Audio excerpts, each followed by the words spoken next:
Hello, everybody. It is time for lunch therapy.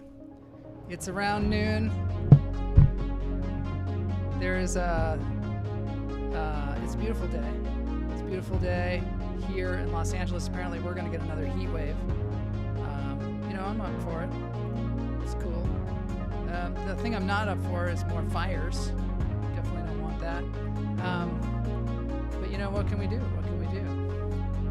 Pretty groovy here. Elizabeth Croydon, HR Puffin stuff. Stick around because there's going to be more HR Puffin stuff. I'll tell you that. How do I learn to love the bomb, Dr. Strangelove? I know. So the title of the show is How to Stop Worrying. I thought of that myself. Dr. Strangelove quote, How to Stop Worrying. How I stopped worrying and learned to love the bomb, I think. Hello from Taos, New Mexico. It's great to have you, Elizabeth. We got to have you on the show sometime. Elizabeth is a comedian as well. I never do this, but we're not into the show yet, and I usually don't talk politics, but this is really just common sense. We have an organization called equalmeansequal.org, and it is, was instrumental in ratifying the ERA, which is the 28th Amendment to the Constitution, and it gives women equal rights under the Constitution. And it was ratified. I don't know if anybody knows about this, but hopefully you do. It was ratified, but for some reason they're not actually putting it in the Constitution yet. And there has to be a lawsuit, and it has to go maybe to the Supreme Court, and then it will be put into the Constitution, and women will finally have equality under the law after all this time. And what they're asking is that you go to equalmeansequal.org, you make a video where you say a prayer for the Equal Rights Amendment, you send it in. They're going to make a compilation of these things because they want to show that people believe women should have equal rights under the Constitution. This thing has been 100 years trying to get it ratified. It finally got ratified, which is awesome. And Kamala Lopez was very instrumental in that. Of course, she's the leader of this whole thing. Elizabeth Croydon also worked on this outside the White House day after day, doing the vigil for that. So I gotta be in one of your movies, Elizabeth Croydon. She's also a filmmaker, Elizabeth Croydon, screenwriter. Anyway, head on over to equalmeansequal.org. Make yourself a video praying to whatever God you want. Let's do this thing. Let's put this thing in the Constitution. Let's finally get it over the goal line. Greg Warla, 14th Amendment. Don't know what he means by that. Maybe he can say more about that. Supreme Court will decide whether or not to take the case on October 9th because you basically have to sue in order for them to put it into the Constitution. And what if prayer isn't your thing? Make a little video wishing, hoping, I don't know, whatever you want to do. Whatever you want to do just to show your support for the Equal Rights Amendment. They're going to launch a page for the virtual vigil on October 8th. Send videos to that. There's an email address. t@equalmeansequal.com. All right, so we're heading into the show now. If you have any questions about that, send them on over to go to equalmeansequal.org and ask or read about it on the website. Equal Protection Clause of the 14th Amendment does not protect women. Justice Scalia and RBG, they also agreed that is not enough, that the Equal Rights Amendment needs to be passed. If you want to watch the movie, equalmeansequal.org. Of course, full disclosure, I'm a producer on that movie, so but I am advocating it. And I'm going to say let Greg and Kamala need to talk. The problem with the ERA, there's much what it asks for is in the 14th Amendment. You got to see the movie.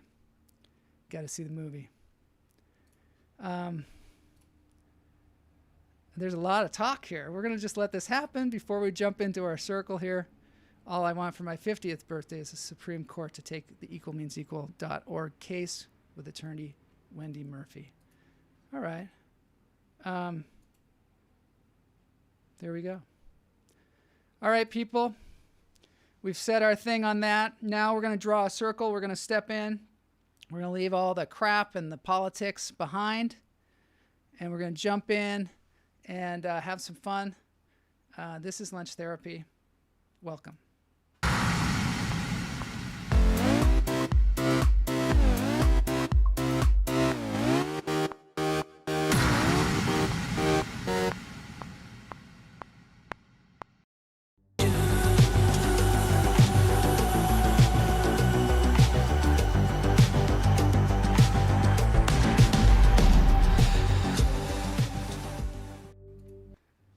All right, we're here. We're here for lunch therapy. We're breathing. And we're going to take that in right now. In through the nose, out through the toes. So glad to see everybody here. This is the first breath, my first breath of the show. I haven't breathed up until now. And we're going to let it go. Thank you, everybody, for the rousing discussion pre-show. This should continue for sure. One more. In through the nose, out through the toes. Hold it.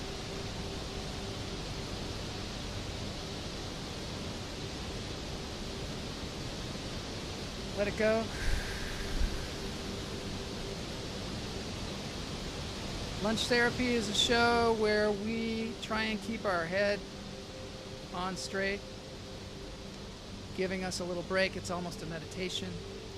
It's a meditation on some things that are maybe not so consequential.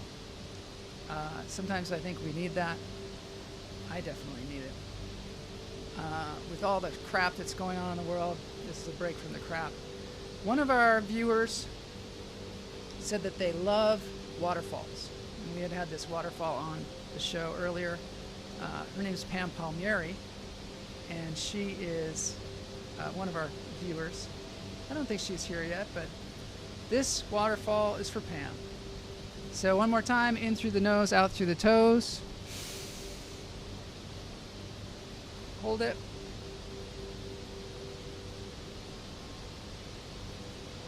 And let it go.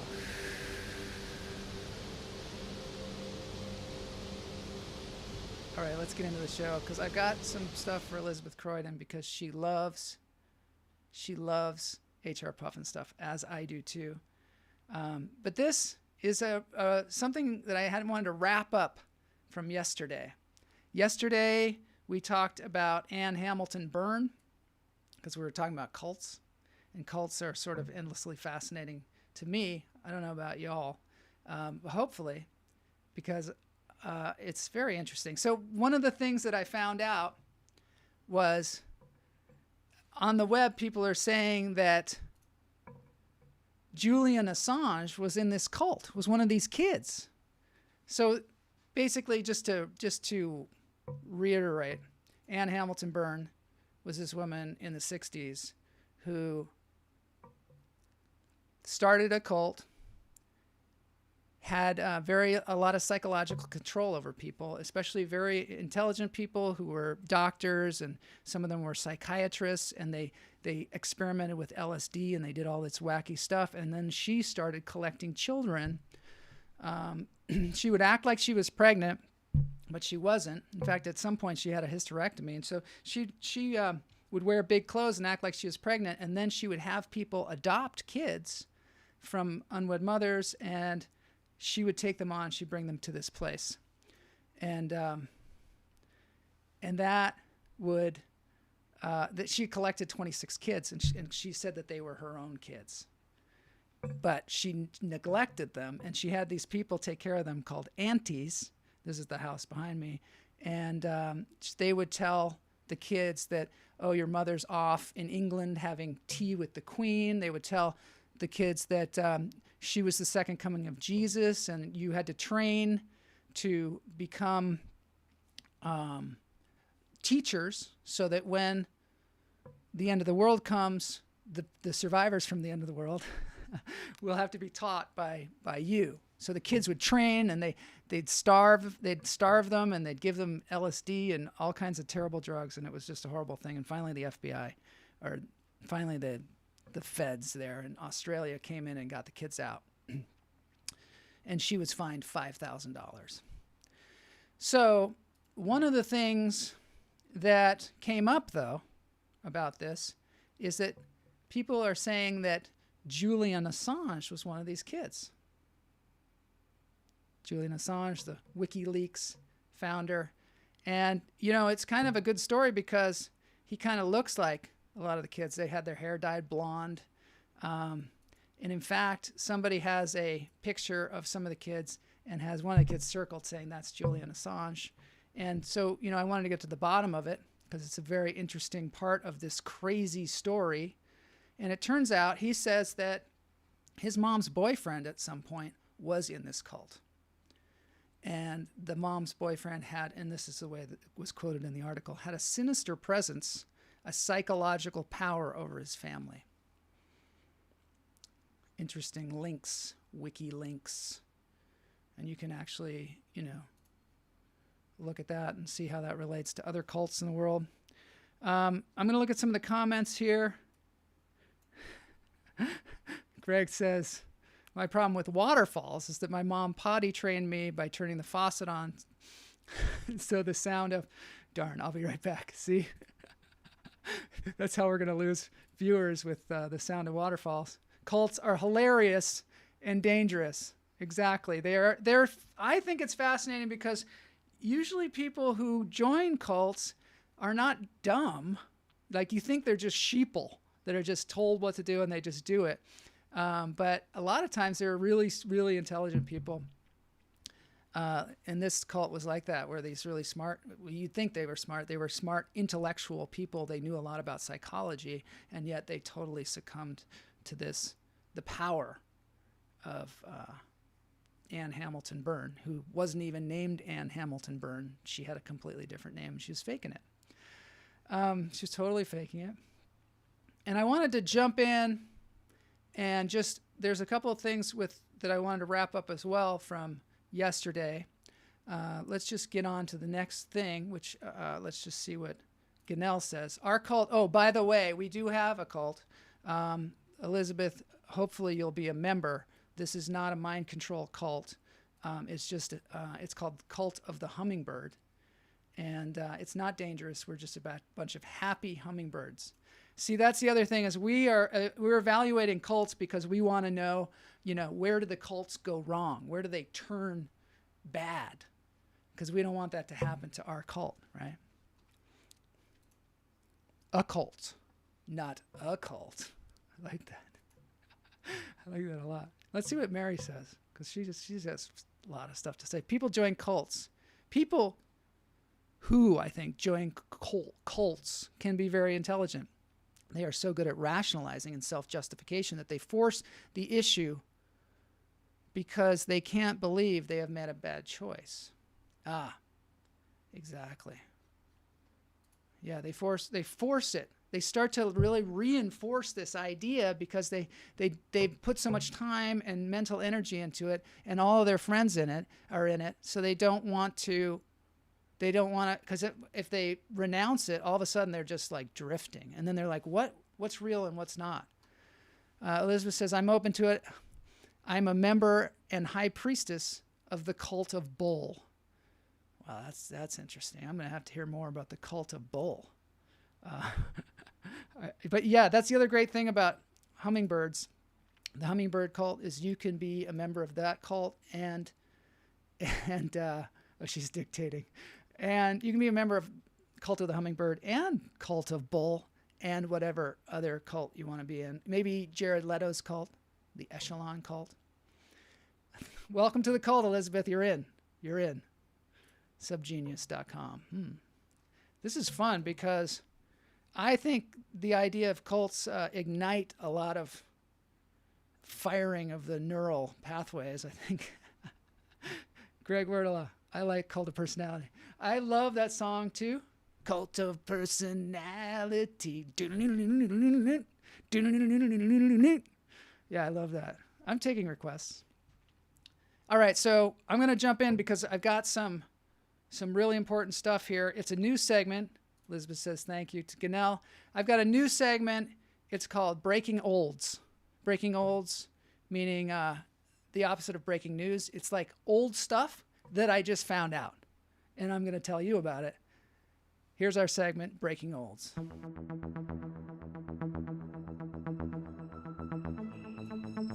And Elizabeth is going to want to hang in for this one because it's about HR Puff. And so I stumbled across a Facebook group, and it said, I went to the world of Sid and Marty Krofft.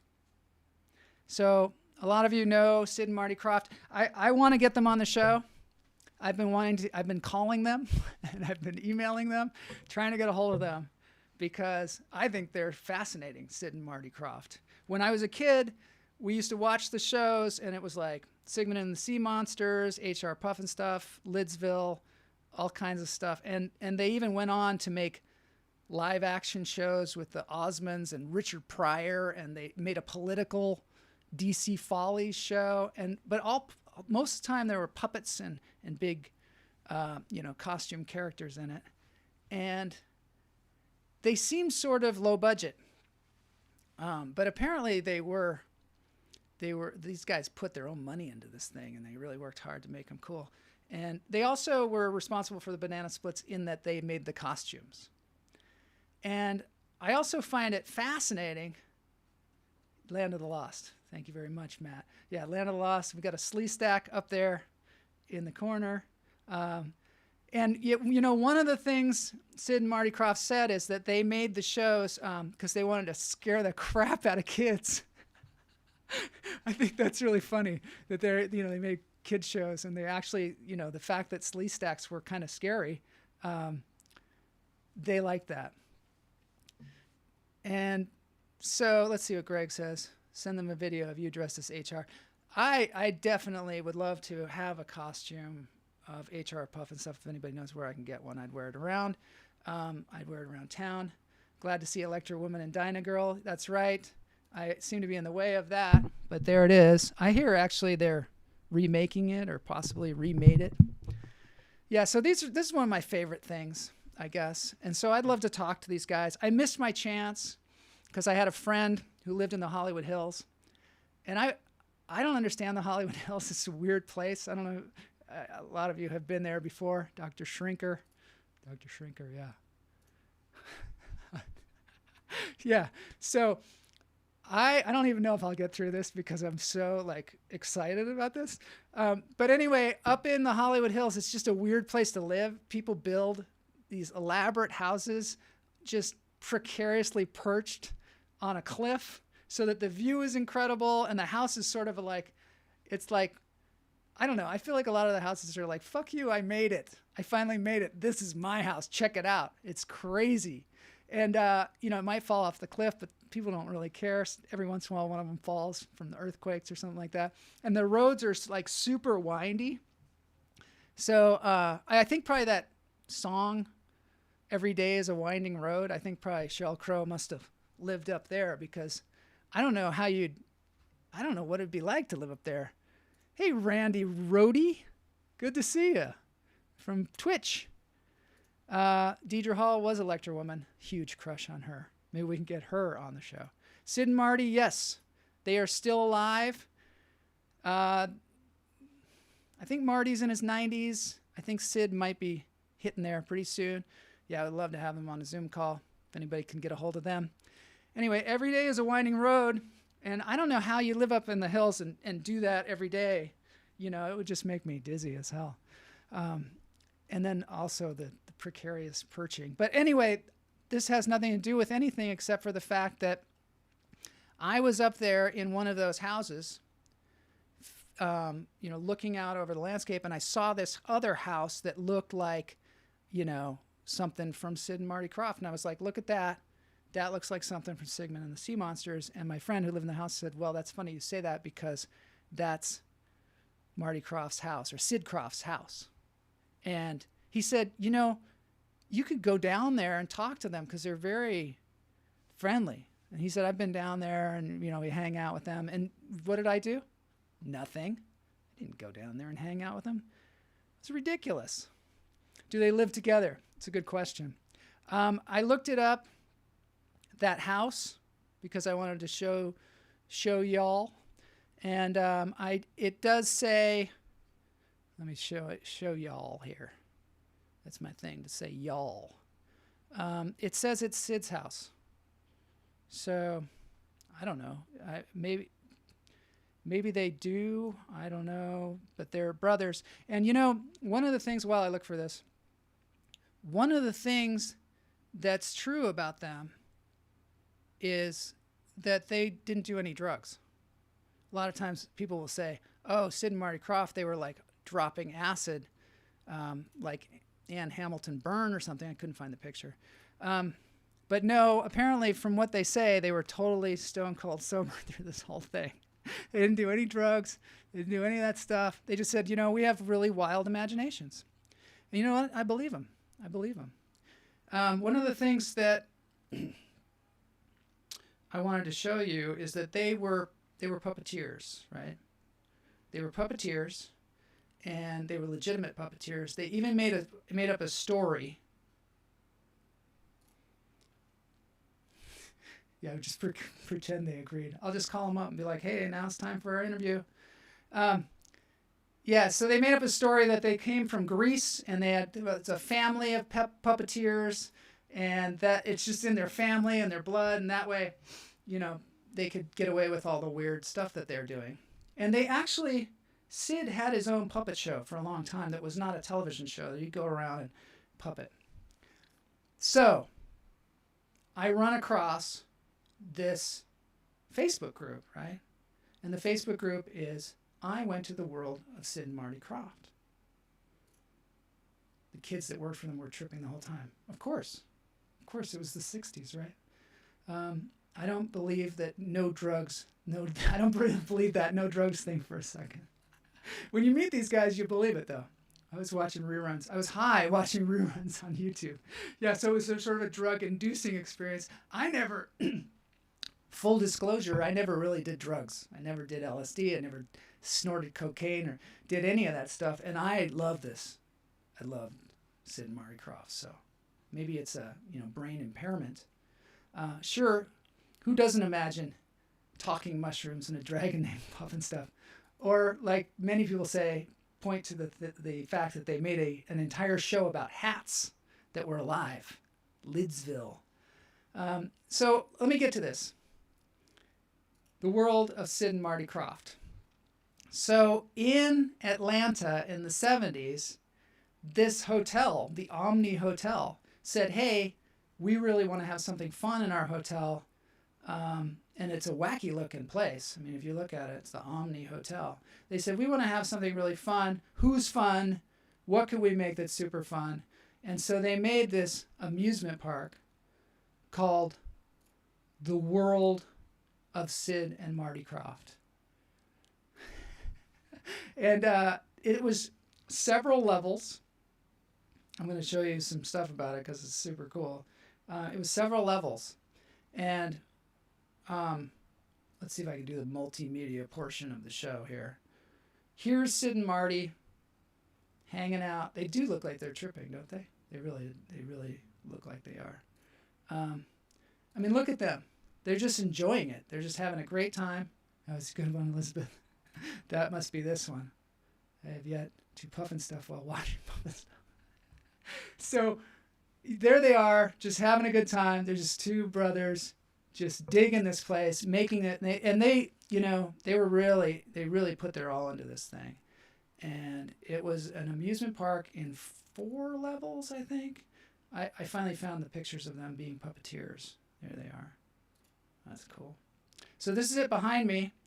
It was at the Omni Hotel. It cost $22 million in the end.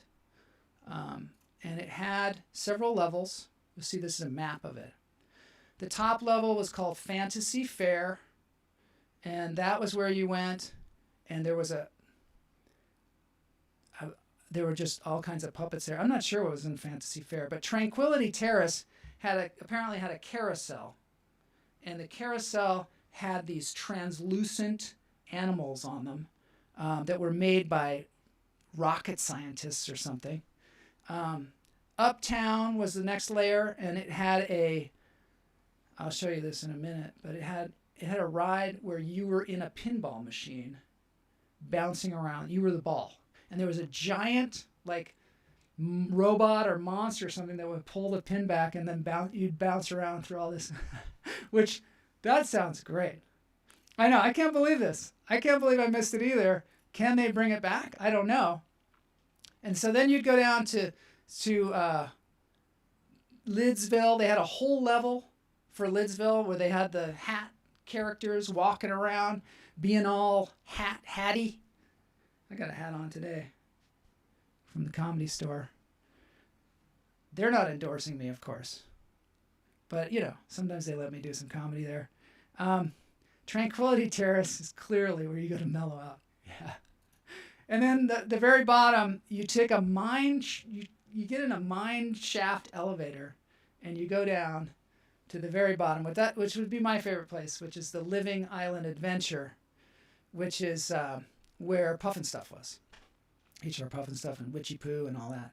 1976, good question. It actually opened May 26th, 1976. Greg, you were on it. I remember what I was doing in 1976 is I was waiting in line for the Freedom Train, which was like a train that came to Seattle, and you could walk through and you could see like Lincoln's hat. That was the only Lidsville experience I got. Corporate mouse, no doubt, suppressed this burgeoning world power. I know, talk about this. I would join this cult, right? Okay, now I'm going to show you a little bit of video from it that I got from, there's the carousel. So I got this from a guy, Let's Go There, a YouTube channel. This is the carousel. You can see there's these transparent animals, which is just radical. And then this is the pinball machine. I'm speechless about this because this is like a dream of mine to be bouncing around in a pinball machine. Greg says they did do drugs. Everyone's decided that they did do drugs. I'm going to bring them on the show. We're going to ask them. I'm telling you, I'm getting them on the show. If I have to go to their house and get them on Zoom. I was being programmed by the corporate mouse in 1976. Look at this. That's where the pinball comes out, I think. Anyway, here's a commercial that it's the first indoor Sid posted. high-rise world of fantasy and family fun. The world of Sid and Marty Krofft. Day or night. The year round. In downtown Atlanta, inside Omni International.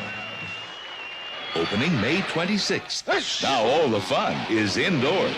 Reservations recommended. Wow. It's so cool. And you made reservations to go there because they thought this is going to be so popular. You bought tickets like you were going to like a Broadway show or something. Greg says, I remember Saturday mornings and the Kroger show would have breaks from this site. I think they ended before 1977, like December or November. Greg, you're on it. You are on it. Krofft show. I see. Kroger show. Yeah, they changed it. See, that was the corporate machine changing Krofft to Kroger. Yeah, so the fact is...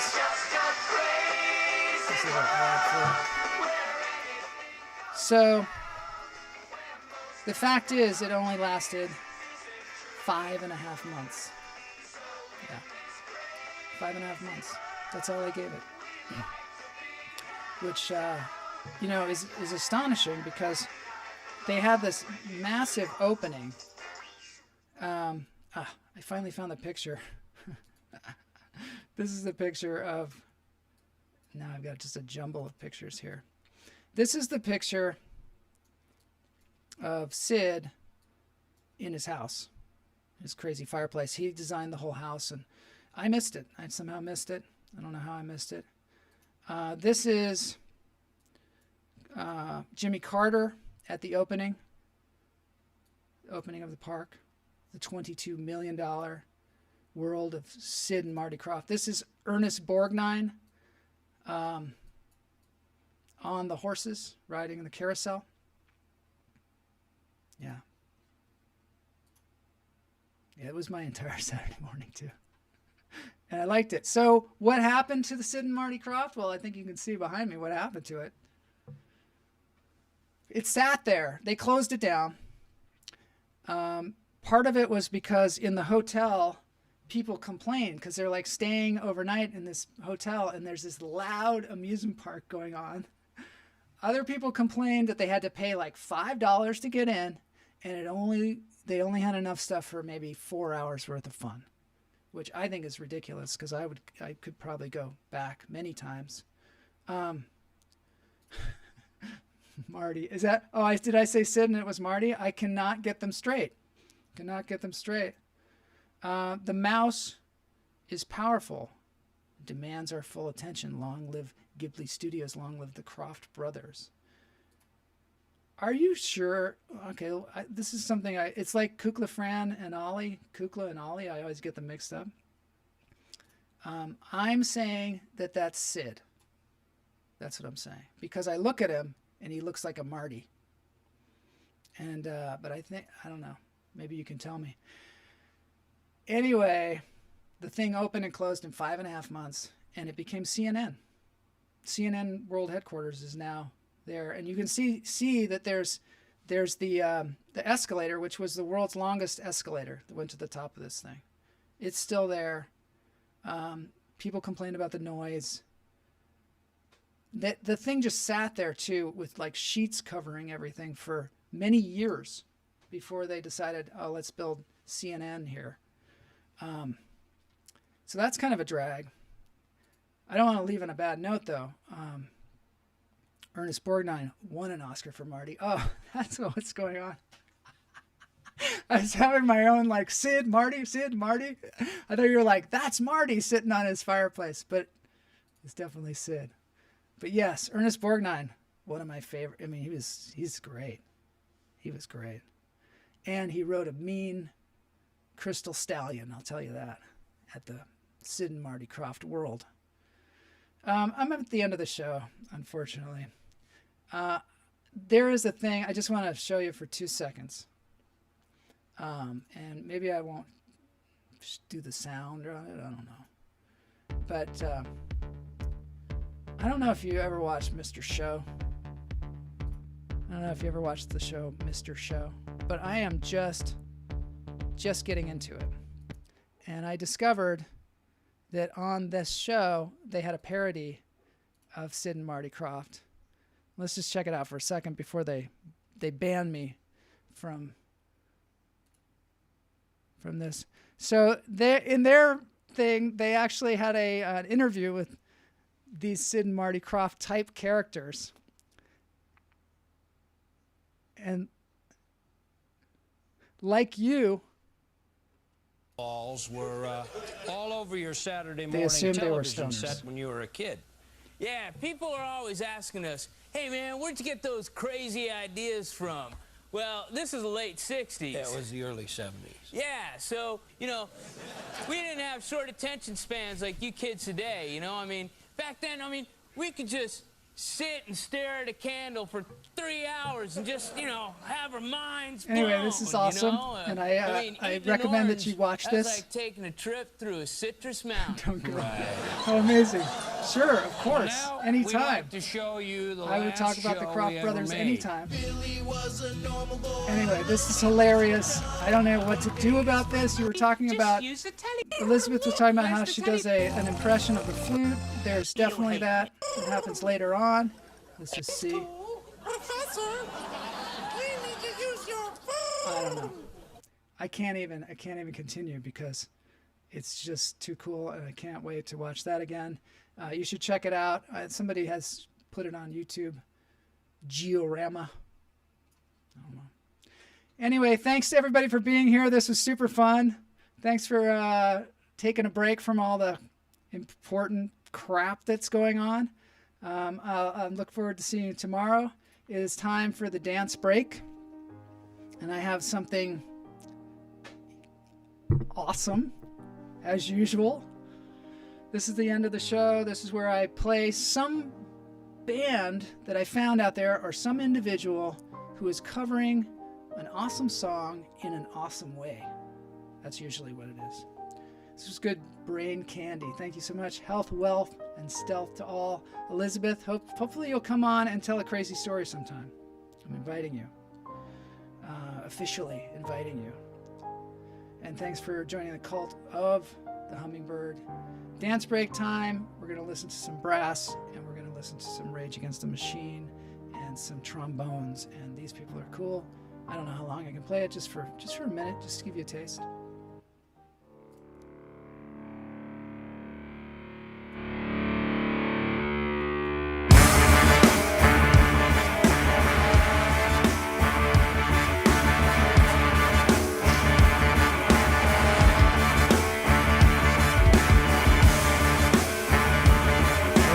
Against the Machine. That's a little, yeah.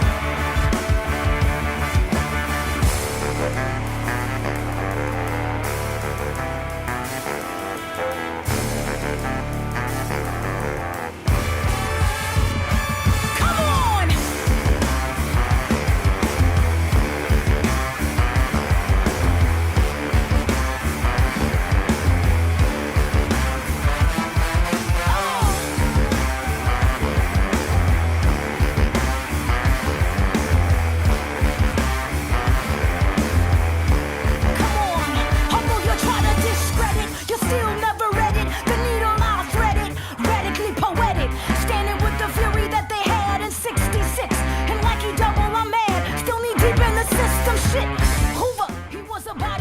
Help you get ready for the debates. Could never come close to the range built up inside of me.